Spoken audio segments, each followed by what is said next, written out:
de coloring, mais pas en accéléré. Voilà.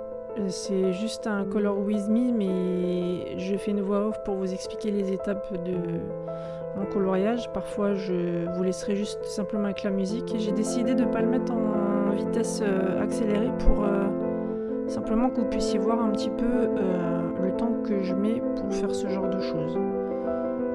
Je trouve que c'est une bonne initiative pour que vous puissiez vous projeter vous aussi. Après, ce coloriage, il n'est pas grand en soi, c'est juste le personnage central qui est à mettre en couleur, donc voilà. C'est une illustration de Raspi. Je vous mettrai le lien en barre d'informations. J'ai acheté ce pack-là il y a au mois de décembre parce que je fais des portraits depuis très longtemps et je trouve que j'ai acquis un certain confort au niveau des cheveux, au niveau de la peau. Par contre, j'ai remarqué en reliant mes livres PDF qu'au niveau des vêtements, c'était pas trop mon truc, que c'était pas trop ça. J'avais tendance à soit le bâcler, soit faire un truc vite fait, bien fait, histoire d'eux. Et je me suis dit, ce pack-là, en fait, je suis tombée dessus et je me suis dit, ça c'est parfait pour de l'entraînement personnel. Je parle pour moi, hein. Pour m'entraîner à faire les plis, à m'entraîner à faire les zones de lumière, à prendre plus de temps pour travailler justement comme j'ai pris mon temps pour travailler les peaux et comme j'ai pris mon temps pour travailler les cheveux. Parce que j'ai envie d'évoluer un petit peu dans ce domaine-là et puis ça me challenge un petit peu aussi, j'aime bien les challenges. Donc je vous laisse pour l'instant et je vous reviendrai dès que j'ai quelque chose d'important ou qui me semble quelque chose d'important à dire.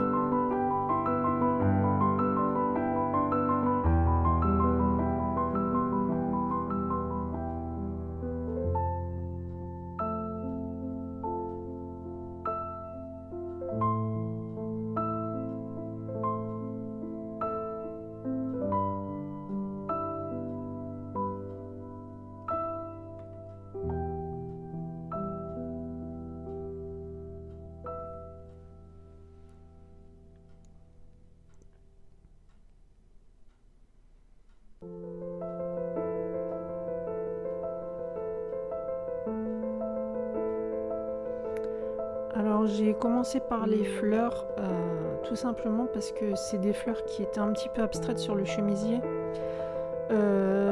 Sachant que c'est des illustrations qui viennent d'intelligence artificielle, donc ceux qui n'aiment pas ça, passez votre chemin.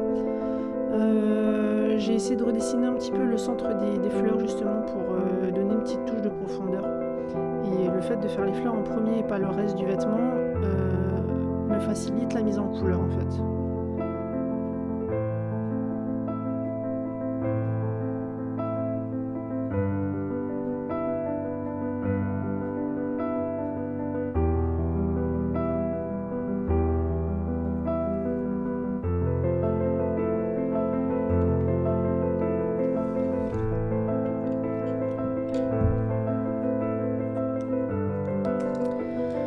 Pour le chemisier, je vous donne le combo couleur que j'ai fait au Prismacolor. J'ai utilisé le 908, le 1096, le 120 et le 289. C'est 4 verres.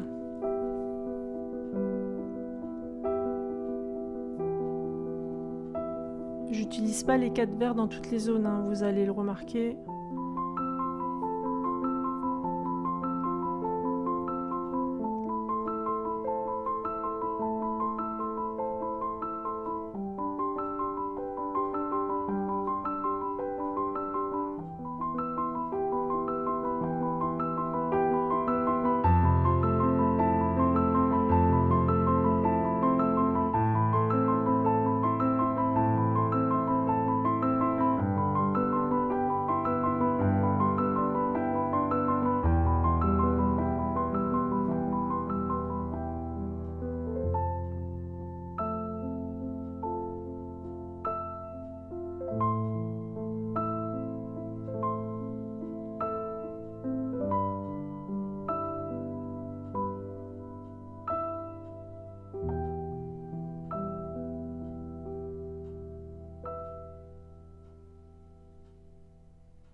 Alors vous allez remarquer qui a pour habitude de souvent allier l'essence sans odeur régulièrement, encore que ces derniers temps je l'utilise pas trop. Pour blender, là j'utilise justement ma couleur la plus claire pour blender et je fais exprès de ne pas utiliser l'essence sans odeur tout simplement pour laisser cet effet de texture de tissu. Parce que sans le faire exprès, en fait, en posant mes couleurs, j'ai remarqué que ça donnait un effet de texture vraiment comme du tissu, que ce soit du coton ou autre en fait. C'est même de soie, on aurait cru peut-être un chemisier de soie en fait. Je sais pas, il y avait une texture dans la mise en couleur et du coup je trouvais ça plaisant. Donc je l'ai laissé en fait. Je me suis dit non. On va pas mélanger les couleurs avec l'essence sans odeur, on va utiliser juste le crayon le plus clair pour repasser un petit peu partout, histoire de mettre des zones de lumière. Et ça m'a beaucoup plu.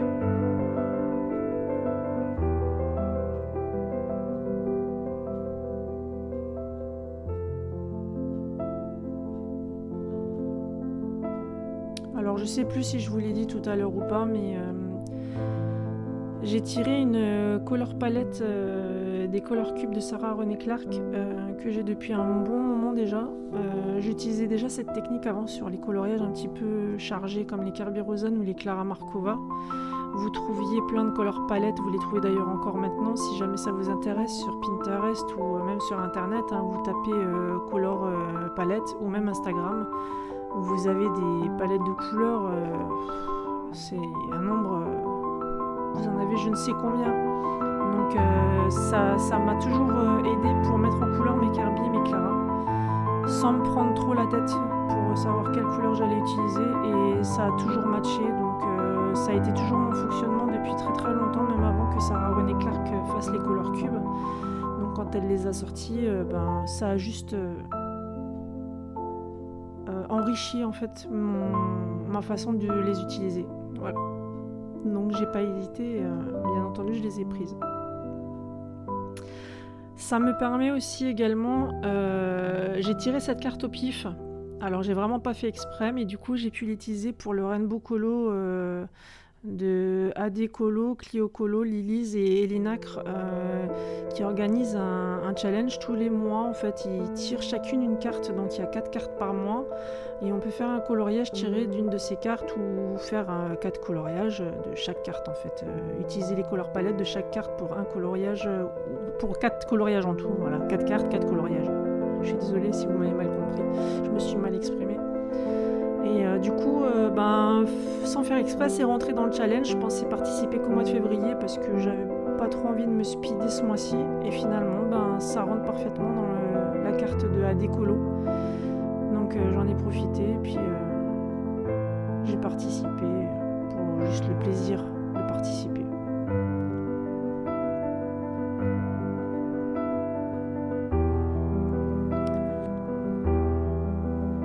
Pour la peau, je vous donne le combo également parce que je pense que ça peut intéresser des personnes. J'ai pris le même que je prends d'habitude, je me suis pas cassé la tête pour le petit espace de peau qu'il y avait. J'ai utilisé le 1081, le 1092, le 927, le 929, le 928. Et j'ai rajouté un petit peu de... Attendez, je vous cherche le crayon. 140 pour les zones de lumière. Donc en tout pour la peau, il y a 6 crayons.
Là, je suis en train de rechercher mon combo du pantalon parce que je crois que j'ai au moins une trentaine de crayons dehors devant moi. Donc,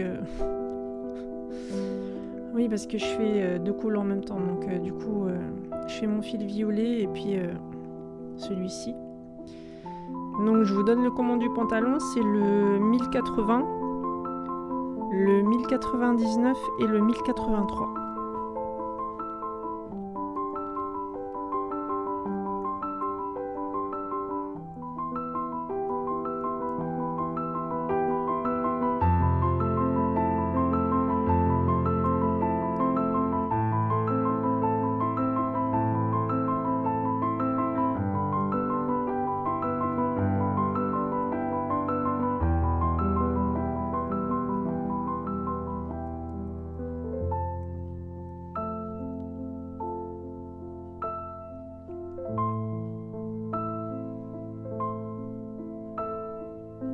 Vous pouvez voir que le 1099, qui est l'espresso, je l'utilise régulièrement pour beaucoup de choses parce que c'est un crayon qui n'est ni noir ni brun en fait. Il est parfait pour ombrer, peu importe la couleur en fait. Vous pouvez même l'utiliser sur des rouges. C'est un crayon, d'ailleurs vous voyez la taille, hein, c'est le deuxième que j'utilise je crois. C'est un crayon qui est vraiment utile pour beaucoup de choses. Et ça apporte tout de suite ce qu'il faut en fait.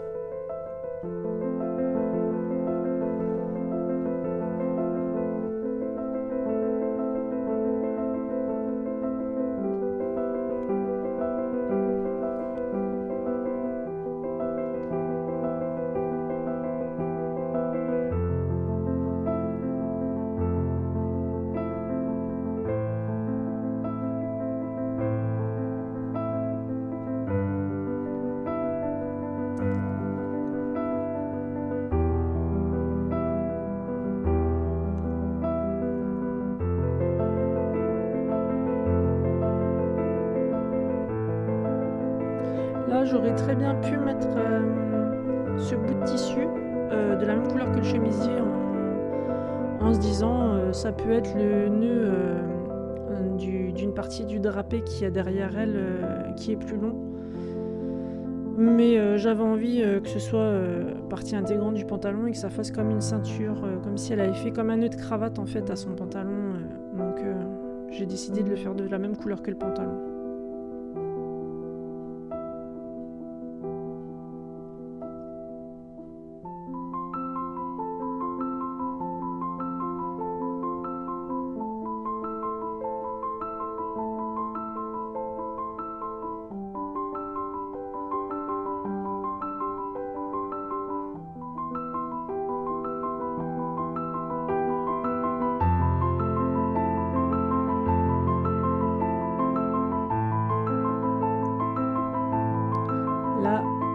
Attention, Prisma blanc, je l'utilise très rarement pour blender les couleurs parce que je trouve qu'il affadit les pigments.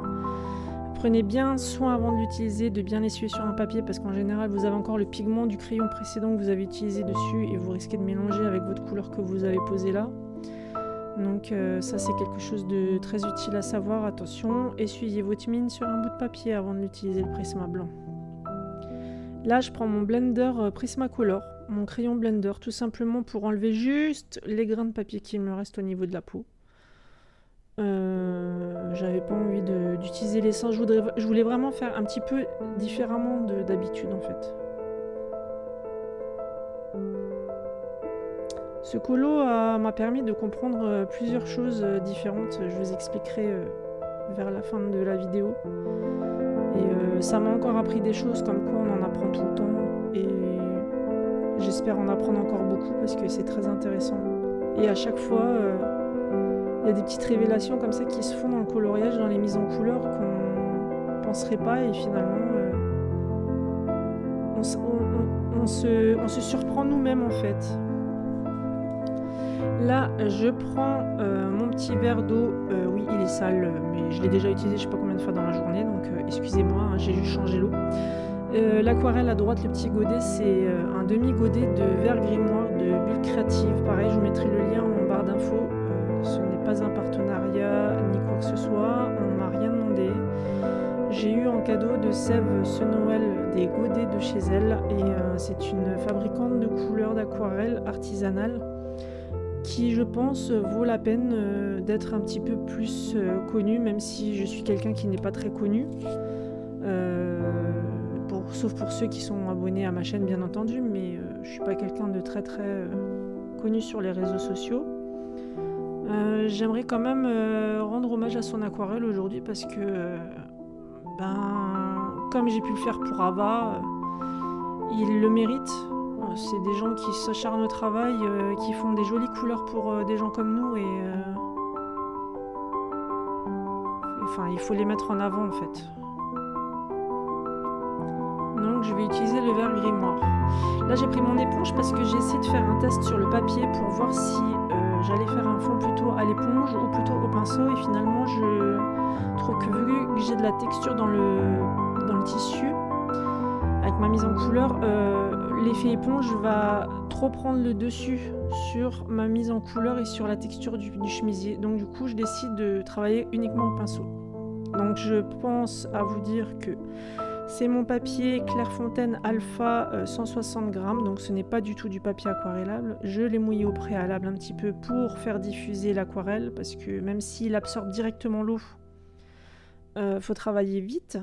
Mais c'est aussi pour vous montrer que même si c'est du papier non aquarellable, on peut obtenir quelque chose de sympa. Donc voilà, c'est pas irréversible, hein, pas forcé de faire ça sur du papier aquarelle.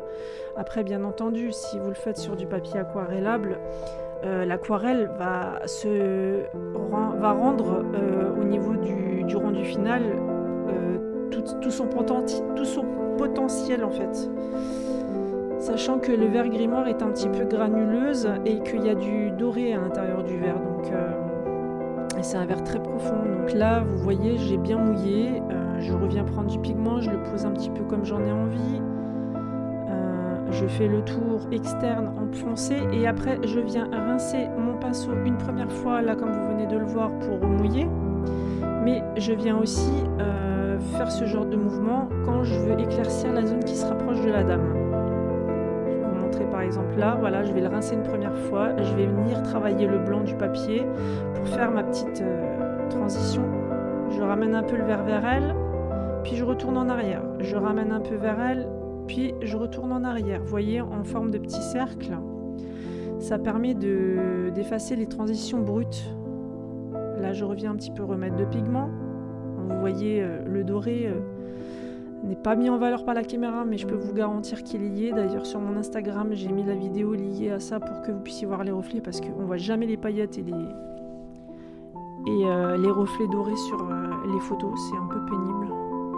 Voilà, je reviens refaire ma transition, je reviens vers la dame, puis je reviens en arrière, et vers le bas, je vais éclaircir. Donc du coup, je fais juste le bord externe un petit peu foncé, mais après, j'éclaircis en rajoutant de l'eau.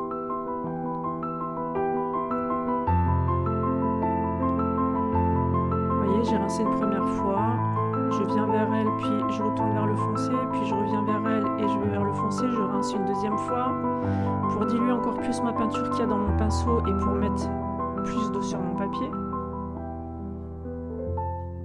Et je vais faire ça pour tout le fond en fait. Je vous laisse regarder le reste.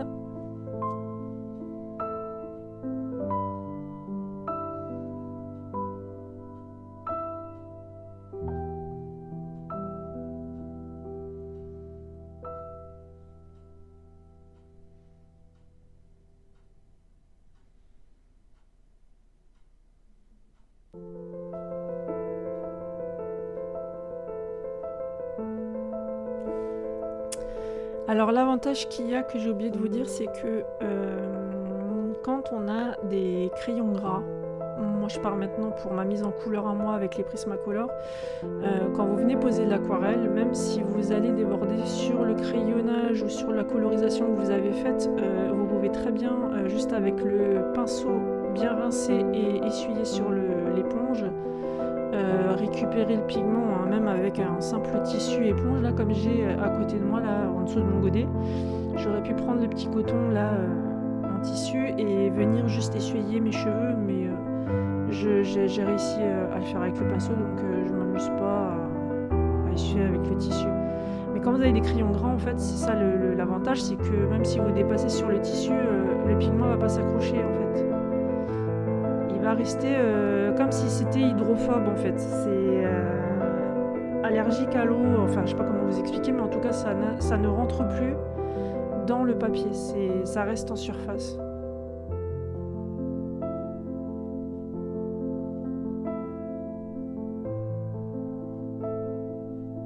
J'ai dit hydrophobe, j'espère que j'ai dit le bon mot.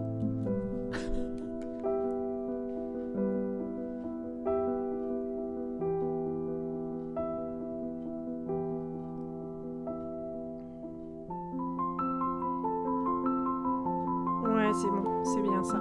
J'ai vérifié sur Google, excusez-moi les amis, mais voilà, j'étais pas sûre de mon coup, mais si, c'est bien ça.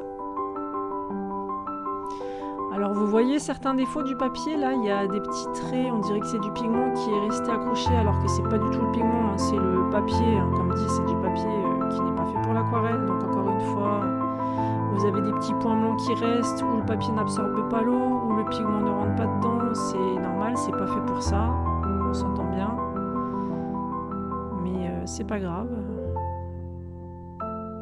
on peut toujours réussir à faire quelque chose de sympathique.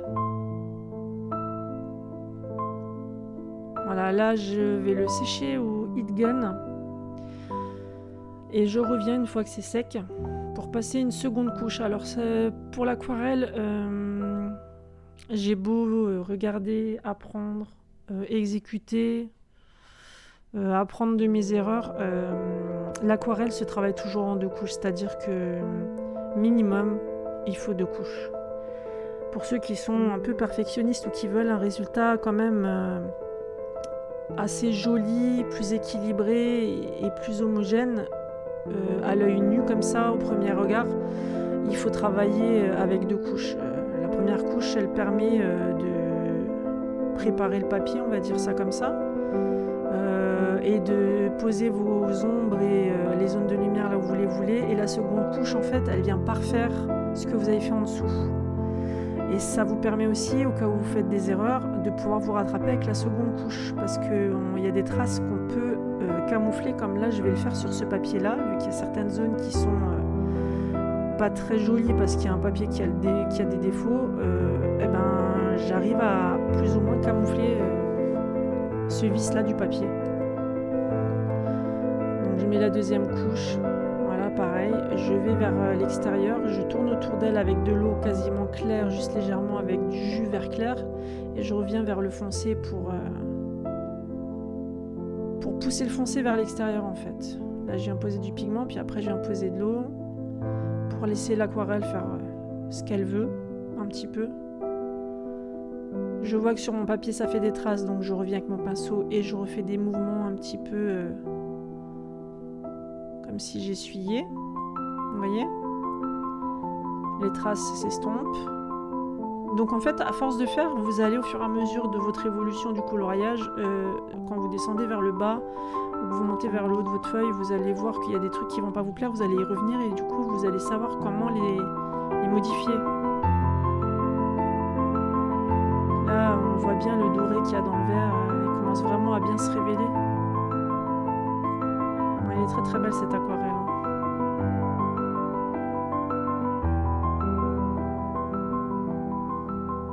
Après, avec l'aquarelle, il faut aussi admettre qu'on ne peut pas avoir un travail lisse et parfait.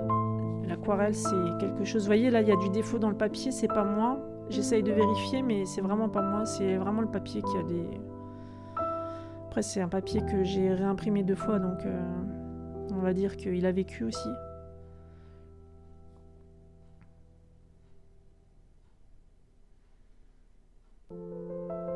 Je vais rincer une fois mon pinceau et je reviens.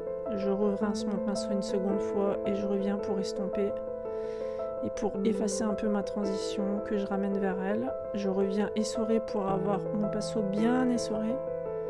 Et je viens vraiment marquer autour d'elle cette aura légèrement verte, mais je veux que ça reste léger.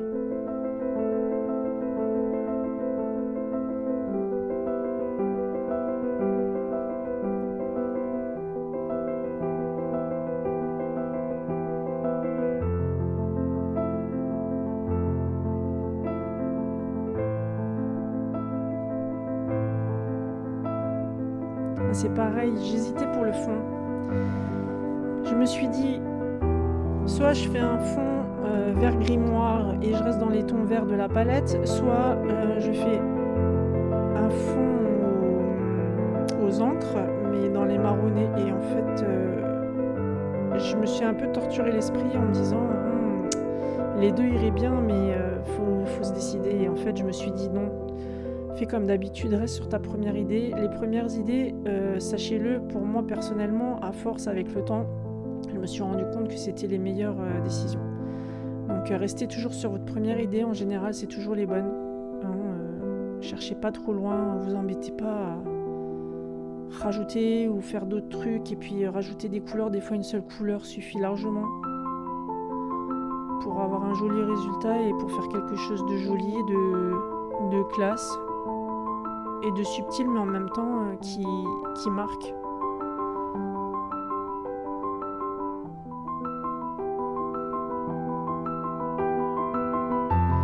Et là vous vous dites, les reliures c'est pénible, mais en fait non, les reliures elles m'embêtent absolument pas du tout.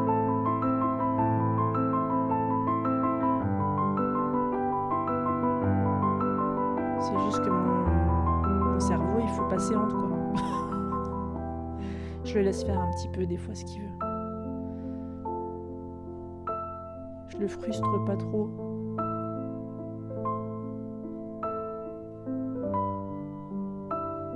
Même si je travaille beaucoup sur moi pour essayer de me laisser plus aller. Et c'est ce que je fais avec les mystères à l'acrylique d'ailleurs. Je travaille là-dessus et j'arrive maintenant à beaucoup plus me laisser aller dans le coloriage et à pas vouloir un truc parfait qui me plaît pas à la fin et que je sois pas contente de ce que je fais. Maintenant j'arrive à être contente de ce que je fais et j'arrive surtout à me le dire. Donc ça c'est bien. Faites de même.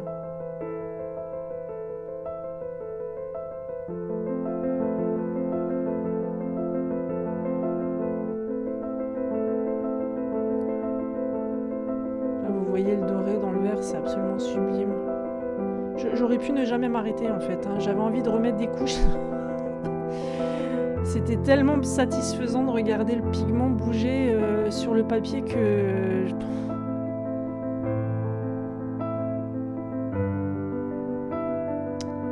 Je me suis fait un petit plaisir. J'ai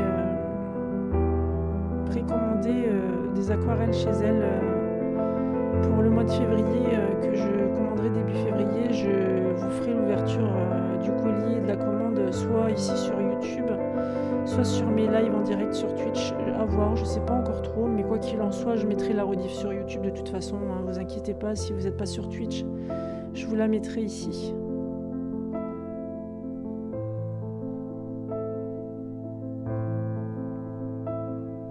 Là, je vous montre l'eau un petit peu parce que je sais pas si vous le voyez, mais c'était juste fabuleux. Les paillettes mélangées avec l'eau, c'était... Je me suis juste amusée à regarder, en fait, ça m'a fait du bien aux yeux. Je voulais partager ça avec vous. Là, j'ai de l'aqua bronze que j'ai utilisé dans un précédent coloriage et qui a séché. Alors, sachant que l'aquabronze se réactive à l'eau. Donc je prends mon eau de mon aquarelle, hein, je change pas l'eau, hein, je prends l'eau que j'avais de mon aquarelle, j'humidifie de nouveau ma palette. Vous voyez, l'aquabronze s'est réactivé. Je me rends compte qu'il est trop transparent et qu'il n'y en a pas assez, donc ce que je vais faire, c'est que je vais venir prendre l'or riche, parce que vous avez l'or... Attendez, je vais vérifier ça parce que j'ai pas retenu le nom.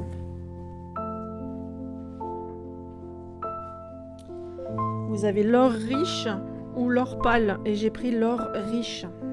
Alors en sachant que dans le flacon, il y a 20 ml, vous en avez pour 3 vies, sans mentir, parce qu'il en faut très peu pour vraiment faire usage. C'est vraiment un produit qui est fabuleux. Donc là, je viens de diluer.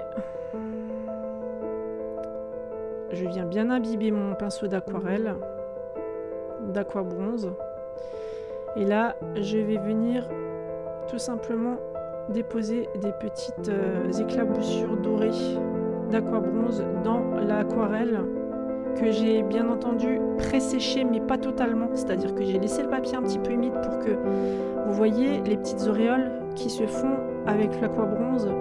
On voit le doré, mais autour des auréoles se forment et diffuse un petit peu l'eau dans l'aquarelle. Et c'était ça que je voulais. Donc j'ai pas séché totalement mon papier, je l'ai juste un peu pré-séché. Alors normalement, on est censé protéger le coloriage du centre pour pas en mettre partout. Là, ce que je vais faire, c'est que je vais prendre mon petit tissu, mes petites lingettes de tissu, et je vais tout simplement le tremper un peu dans l'eau de mon aquarelle et je viens essuyer mes éclaboussures. Vous voyez, j'en ai même sur la main, je ne m'en étais même pas rendu compte. D'ailleurs, elles y sont encore à cette heure-ci. Et je viens essuyer mes éclaboussures sur mon crayon. Ça fait absolument rien, ça s'enlève instantanément et ça n'enlève pas le pigment du crayon, rien du tout. Enfin bon, bref.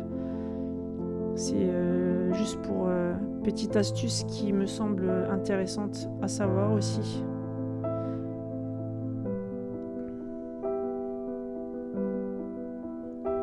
J'essaye de vous dire le maximum de choses dans cette vidéo qui sont pas forcément entendues partout ailleurs, parce que souvent les petites choses pas nécessaires, on les dit pas parce qu'on les trouve pas nécessaires. Mais je trouve que parfois des petites choses comme ça sont très essentielles. Je vais remettre de l'aquabronze parce que je me dis bon, j'ai envie qu'il peps encore plus. Donc là j'en ai mis quand même un bon paquet.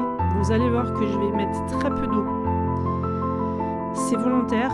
Je vais venir, vous voyez, je vais mettre une grosse goutte seulement et je vais venir vraiment le mélanger, mais je cherche une texture en fait avec l'aquabronze. Ce qui est bien, c'est que vous pouvez soit l'avoir très diluée, vous pouvez faire la texture que vous voulez en fait avec l'eau, soit pâteuse, soit mi-pâteuse, mi-fluide, enfin ou très fluide. Vous pouvez faire ce que vous voulez et selon la fluidité ou l'épaisseur que vous voulez de la pâte, plus ça va être fluide, plus votre aquabronze sera discret, plus votre aquabronze sera dilué mais épais, et plus il sera visible. Donc là vraiment j'ai mis très peu d'eau, c'est volontaire. Vous voyez, c'est un peu comme une pâte, mais quand je fais descendre l'eau et le reste de l'aquabronze dedans, j'arrive à finir. Et bien sûr il faut bien mélanger parce que c'est de la poudre, hein. Voilà, là je commence à avoir un mélange qui me plaît parce que l'aquabronze est vraiment bien dilué.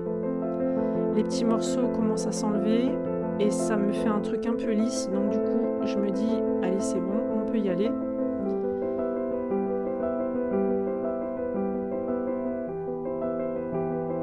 J'écrase un petit peu partout.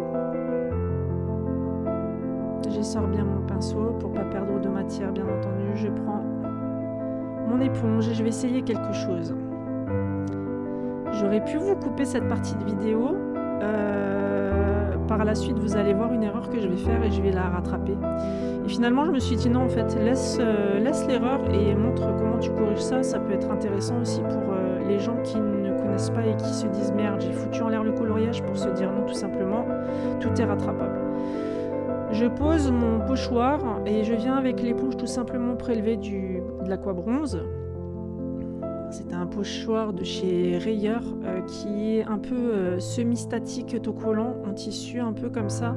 Donc du coup, je viens frotter mon éponge sur les écritures pour donner, pour que ça passe au travers et que ça donne un petit peu un effet papyrus à l'arrière-plan de la fille que j'ai mis en couleur. Vous voyez, là je le décolle un peu, voilà. Sachant que mon papier était encore un petit peu humide, il aurait fallu que j'attende, si je voulais un résultat parfait, j'aurais dû attendre qu'il soit totalement sec. Je n'ai pas attendu, donc là vous me voyez faire, je pose et c'est là que je commets une erreur. Je pose mon pochoir, je viens mettre l'aqua bronze, je frotte.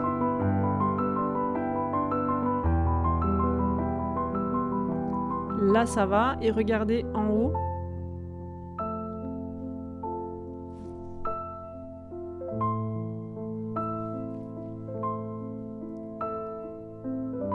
C'est quand je vais aller à droite en haut que vous allez voir l'erreur. Là, je commence déjà à voir que ça marque pas assez, que ça se diffuse dans mon aquarelle. Donc je me dis mince, mais pourquoi ça marche pas? Et après je pense et je me dis mince, c'est vrai, mon papier il est encore humide en fait. Et là va être l'erreur. Le papier, c'est l'endroit où il est le plus humide de ce côté-là.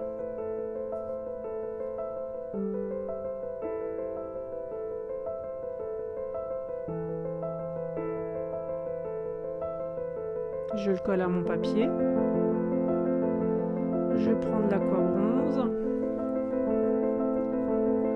Et là, je viens faire comme j'ai fait avec le reste.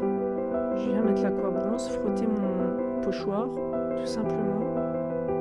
Et là, quand je vais l'enlever, ça va me faire un truc un peu trop bizarre, comme si c'était un tas de mélange mouillé. Voilà. Vous voyez la flaque ? Donc je viens prendre mon éponge, j'essaye de l'essuyer, là je me dis bon, comment je peux faire? Direct, réflexe, pinceau rincé à l'eau. Je viens frotter le pigment et je viens enlever l'aqua bronze qui est dessus. Parce que l'aqua bronze c'est quand même transféré dessus. Vous ne le voyez pas à l'écran, mais moi je le voyais à l'œil nu. Donc je viens le retirer avec mon pinceau, je rince. Je reviens jeter des gouttelettes d'aqua bronze pour rattraper ce que j'ai enlevé d'avant. Là, vous n'allez pas le voir, mais je vais aller sécher mon papier. Je reviens. Et maintenant que c'est sec, je peux venir travailler de la même façon que j'ai fait tout à l'heure. J'ai refait un petit peu d'aqua bronze pour justement la zone. Parce que j'avais tout utilisé, donc du coup, vous voyez, il n'y a pas de gaspillage en fait. Et même si vous en avez encore dans la palette, gardez-le, laissez-le sécher. Vous pouvez le garder à l'infini, hein, ça se réactive avec de l'eau. Donc là, je viens repasser, et vous allez voir que là, ça va fonctionner. Voilà. Et en même temps, ça cache un petit peu le papier, le fait que le papier était extrêmement mouillé à ce niveau-là, mais qu'il a quand même été séché, hein, je précise. Mais comme c'est pas du papier aquarelle, on peut pas non plus venir travailler 10 fois, 20 fois, voilà. Là, je vous montre les reflets. Regardez-moi ce vert. Je trouvais que le pochoir était juste... là, je reviens avec mon éponge en tissu pour nettoyer justement le doré qu'il y a sur le pantalon. Vous voyez, regardez. Je vais venir frotter, ça va s'enlever tout seul, instantanément. Franchement, sans souci. Je trouve que le doré, en fait, avec le vert grimoire, était totalement à sa place, mais il fallait que je mette quelque chose et j'ai pensé au pochoir. Je me suis dit, c'est le meilleur deal pour que ce soit pas trop chargé, mais que ça fasse juste l'effet qu'il faut. Et c'est ce vert-là, voilà. J'espère que cette vidéo vous aura plu.